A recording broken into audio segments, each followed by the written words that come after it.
मैं यहाँ United Nations की बिल्डिंग के सामने खड़ा हूँ और यहाँ इंटरनेशनल योगा डे इवेंट ख़त्म हो चुकी है। इस साल की इवेंट की खासियत ये थी कि इसमें Indian prime minister Narendra Modi शरीक हुए थे। दरअसल 21 जून को योगा डे मनाने का प्रपोजल 2014 में प्राइम मिनिस्टर मोदी ने ही यूएन के सामने रखा था, जिसे दुनिया के ज़्यादातर ममालिक ने मंजूरी दी थी। इस साल की इवेंट में अलग अलग ममालिक के रिप्रेजेंटेटिव्स और आम न्यूयॉर्कर्स के साथ ही न्यूयॉर्क के मेयर एरिक एडम्स और United Nations General Assembly chief Csaba Korosi भी शामिल हुए। इस मौके पर बात करते हुए प्राइम मिनिस्टर मोदी ने कहा कि दुनिया के सभी लोग एक ही खानदान का हिस्सा हैं और योगा लोगों को साथ लाने और अमन पैदा करने में मददगार साबित होता है। Let us join hands together to realize the goal of one earth, one family, one future.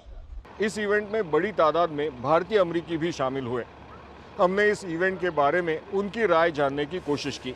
आज योगा डे है, मोदी जी आए हैं और हम चाहते थे कि उनके साथ योगा करें। I had an opportunity to volunteer here and I thought it was amazing.